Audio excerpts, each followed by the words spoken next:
Hello friends, आप देख रहे हैं आपका चैनल शेयर बाजार विद आयुष। और बात करेंगे दोस्तों इस वीडियो में एनएसडीएल, शांति गोल्ड और एमएनबी इंजीनियरिंग के बारे में, क्योंकि काफ़ी अच्छा मूव हमको देखने को मिल रहा है इन कंपनीज़ के अंदर। तो क्या उसके पीछे का रीज़न है और यहाँ से आगे क्या हो सकता है, कुछ इंपॉर्टेंट खबरें भी है जो आपको बतानी है। तो आप लोग देखिएगा वीडियो को पूरा ज़रूर, लेकिन उससे पहले अभी तक अगर आपने चैनल को सब्सक्राइब नहीं किया तो ज़रूर सब्सक्राइब कर लीजिएगा। तो दोस्तों एनएसडीएल की अगर बात करें तो एक और शानदार मूव देखने को मिला फ्राइडे को। और जिस तरीके से दोस्तों ये आफ्टर लिस्टिंग जो मूव दिखाना चालू किया, ये अपने आप में आप कह सकते हैं काफ़ी अनएक्सपेक्टेड था।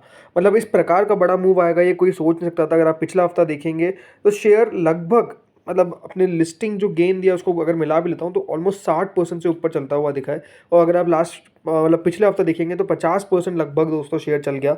जहाँ से ये लिस्ट हुआ था 880 से, वहाँ 1300 पे जाकर अगर आप देखेंगे बंद होता हुआ देखने को मिला है ऑन फ्राइडे, जो ऑलमोस्ट 47.76% रिटर्न होता है इन जस्ट 5 डेज। मतलब कोई सोच नहीं सकता था दोस्तों कि इस प्रकार का मूव भी एनएसडीएल में आ सकता है। बट नो डाउट, जैसा मैंने बताया, एनएसडीएल ने सबको चौंकाया है। जिस प्रकार की लिस्टिंग हुई, जिस प्रकार का लिस्टिंग के बाद मूव आया, राइट, लिस्टिंग कह सकते थोड़ी सी एक्सपेक्टेशन से बिलो थी, बिकॉज जो अनुमान था 900 से ऊपर की लिस्टिंग का वो नहीं हो पाया। बट स्टिल उसके बाद जो मूव इसमें चालू हुआ, राइट, शेयर 1000 का लेवल पार करता है, 1100 का पार करता है, 1200 का पार करता है और 1300 का भी पार कर गया।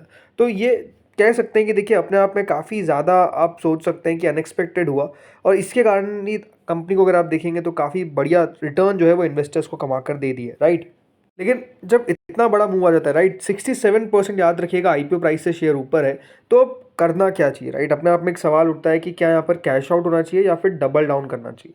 सो अगेन, ये कोई आपको रिकमेंडेशन नहीं है, ना कि कोई राय है कि आपको क्या करना चाहिए। ये एक जस्ट हम वैल्यूएशन इन सब के ऊपर बात कर रहे हैं, वो आपको मैं बता रहा हूँ। सो नो डाउट, अगर आप एनएसडीएल को देखेंगे तो कंपनी के फाइनेंशियल्स अपने आप में बेहद सॉलिड है।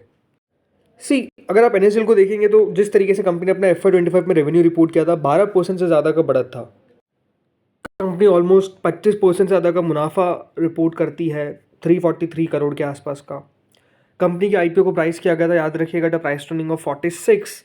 लेकिन अब जो वैल्यूएशन हो चुकी है वो है ऑलमोस्ट 76, राइट, 76, 75.79 अगर एग्जैक्ट आपको बताऊं, इतना कंपनी का प्राइस टर्निंग हो चुका है। तो अपने आप में आप समझ सकते हैं कि नो डाउट जो कंपनी का पी है, जो वैल्यूएशंस है, उसमें काफ़ी आपको बड़ी बढ़त देखने को मिली है, लगातार वो बढ़ता हुआ दिख रहा है। लेकिन बात वही आती है कि देखिए यहाँ पर कितनी वैल्यूएशंस तक ये टिक सकता है। याद रखिएगा एनएसडीएल में एक शानदार डेब्यूट देखने को मिला, और उसके बाद जिस तरीके का मूव होता हुआ नजर आया वो अपने आप में समझ आता है काफ़ी दमदार था। कंपनी लगातार ग्रोथ दिखा रही है अपनी टॉप लाइन बॉटम लाइन दोनों के अंदर, ये बात भी अपने आप में अगर आप देखेंगे तो क्लियर है। लेकिन बात वही निकल कर आता है कि अब यहाँ पर इन्वेस्टर्स को क्या करना चाहिए। देखिए इन्वेस्टर्स को यहाँ पर एडवाइस किया गया एक एनालिस्ट के द्वारा कि अपना पार्शियल प्रॉफिट बुक कर लें near the listing level and retain some shares possibly with the stop loss of around 850। मतलब ये तो 850 का स्टॉप लॉस दे रहे हैं। सो वही बात है कि देखिए यहाँ पर बात जो बताने की है कि ओवरऑल थोड़ा बहुत मुनाफा बुक कर सकते हैं और होल्ड कर सकते हैं for a longer period of time, because NSDL याद रखिएगा एक अपने आप में इंपॉर्टेंट रोल निभाएगा कैपिटल मार्केट्स के अंदर, क्योंकि कंपनी जिस तरीके का देखिए इनका बिजनेस है। बट अपने आप में मेरे हिसाब से देखिए अगर वैल्यूएशंस को लेकर जाए तो नो डाउट अब उस वैल्यूएशन पे कंपनी आ चुकी है जहाँ पर आप कह सकते हैं कि उतना ज़्यादा एक्साइटिंग नहीं लगता है, राइट। क्योंकि सीडीएसएल एनएसडीएल दोनों अगर आप देखेंगे है तो सिमिलर बिजनेस ही। लेकिन जैसा आपको बताया एनएसडीएल में ये बात ध्यान रखिएगा कि कंपनी फाइनेंशियल मार्केट से भी जुड़ी हुई है। फाइनेंशियल सर्विसेज से, मार्केट से क्या, फाइनेंशियल सर्विसेज से, राइट, बैंकिंग का काम है। इसके अलावा डिपॉजिटरीज का इनका काम है। वहीं सीडीएसएल का मेजरली डिपॉजिटरी का काम है। तो 66 का पी मिलता है सीडीएसएल को, लेकिन एनएसडीएल को मिलता है 79.29 का, एग्जैक्ट यहाँ पर दे रखा है। तो अब मैं आप समझ सकते हैं कि वैल्यूएशन अब कंपनी की हाई हो चुकी है। लेकिन अब बात क्या आती है, बात ये आती है कि दोस्तों अब कंपनी अपने नंबर्स पेश करेगी, याद रखिएगा 12 अगस्त को। पहली तिमाही के नतीजे निकल कर आएंगे, फर्स्ट क्वार्टर के नंबर्स निकल कर आएंगे, और वो नंबर्स बताएंगे कि ये जो 1300 रुपये का लेवल हमको देखने को मिल रहा है एनएसडीएल के अंदर, क्या वो सस्टेनेबल या फिर नहीं।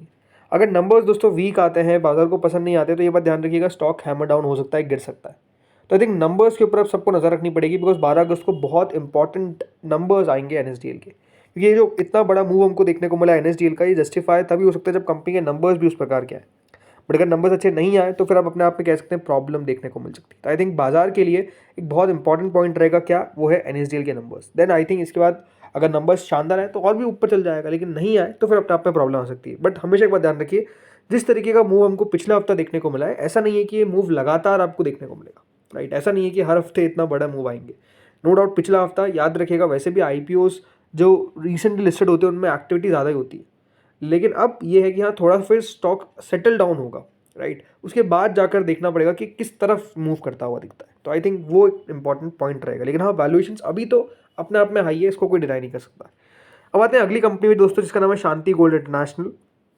ये भी हाल ही की लिस्टेड कंपनी है और ओवरऑल देखेंगे तो यहाँ पर भी एक दमदार मूव देखने को मिला पिछले हफ्ते।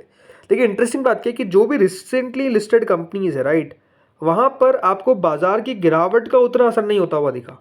ये बात सही है कि जो हाइस थे उन हाइस से तो ज़रूर थोड़े बहुत नीचे ये भी आए हैं।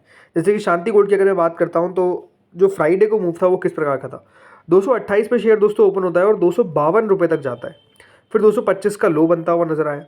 लेकिन ओवरऑल बात क्या है कि 252 का जो लेवल था वो स्टॉक होल्ड नहीं कर पाया बिकॉज बाजार 250 पॉइंट गिर गया, तो वो ज़रूर असर पड़ता हुआ दिखा। बट स्टिल ये बात ध्यान रखिएगा, लाल निशान में ये ट्रेड नहीं कर रहे थे, हरे निशान में ट्रेड कर रहे थे, वो भी मोर देन 5%, मतलब लगभग 6% की तेज़ी आपको शांति गोल्ड में देखने को मिली। शांति गोल्ड ने ओवरऑल अगर आप देखेंगे लिस्टिंग गेन दिया और अब कंपनी का जो करेंट प्राइस टू अर्निंग है वो है 31 के आसपास का, मार्केट कैप है 1730 करोड़ के आसपास की। ये बात ध्यान रखिए, कंपनी मैन्युफैक्चरर है किसका, 22 कैरेट सीजेड गोल्ड ज्वेलरी का ये कंपनी डिज़ाइन करती है, प्रोडक्ट्स बनाती है, ये सब चीज़ें कंपनी का याद रखिएगा काम है। अब यहाँ पर अगर आप कंपनी के नंबर्स लगातार देखेंगे तो यहाँ पर भी एक अच्छी बात क्या है कि ग्रोथ तो देखने को मिली है, कंपनी लगातार बढ़ती हुई दिख रही है। ये बात भी अपने आप में अगर आप देखेंगे काफ़ी बढ़िया है राइट। इस बिजनेस के अंदर देखिए अपने आप में मार्जिन्स बहुत ज़्यादा रखना ये मुश्किल है, लेकिन एक बात अच्छी है कि ये कंपनी के मार्जिन स्टेडी है, ग्रोथ भी मतलब बढ़ते हुए भी दिख रहे हैं। 4% याद रखिएगा 2022 में, तो वो बढ़ते बढ़ते 8% हो गए 2025 में, तो कंपनी अपने मार्जिन को सीधा डबल कर लिया राइट। तो ये भी अपने आप में एक इंटरेस्टिंग बात है कि कंपनी के मार्जिन इस तरीके से बढ़ते हुए दिख रहे हैं। 3 करोड़ का मुनाफा था 2022 में, अब दोस्तों कंपनी का 2025 में 56 करोड़ का मुनाफा हो गया।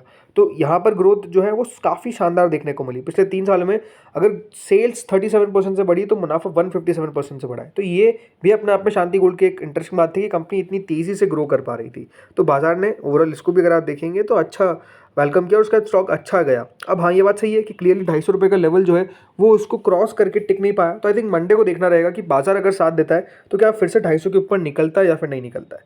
अब आते हैं अगली कंपनी में जिसका नाम है दोस्तों एमएनबी इंजीनियरिंग। इसमें तो बहुत ही ज़्यादा उतार चढ़ाव देखने को मिला, बट स्टिल एक पार पे लिस्टिंग होने के बाद, मतलब जो इस इशू का प्राइस बैंड था 385 पे, 385 पे लिस्ट हुआ, बट उसके बाद शेयर 427 पे जाकर दोस्तों बंद होता हुआ दिखा है फ्राइडे को, जो करीबन 11% ऊपर होता है। ये बात ध्यान रखिएगा, फ्राइडे के दिन यहाँ पर भी तगड़े मूव आए, करीबन 416 रुपये पे ओपन होने के बाद शेयर का हाई जो लगता है वो 488.90 का लगता है, मतलब शेयर जो है वो अपने इशू प्राइस से 100 रुपये से ज़्यादा दोस्तों ऊपर चला गया था। इस प्रकार का तगड़ा मूव था, बट बाद में 413 के आसपास का लो लगता हुआ दिखा और ओवरऑल दोस्तों जो यहाँ पर क्लोजिंग देखने को मिली वो 427 रुपये 30 पैसे की देखने को मिली है।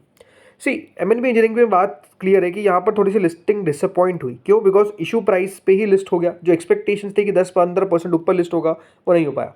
बट यहाँ पर अगर आप इस कंपनी के भी नंबर्स देखेंगे तो एक बात क्लियर है कि ये सारे जो रिसेंटली लिस्टेड कंपनीज है इनमें एक बात अच्छी है कि ग्रोथ देखने को हमेशा मिली है।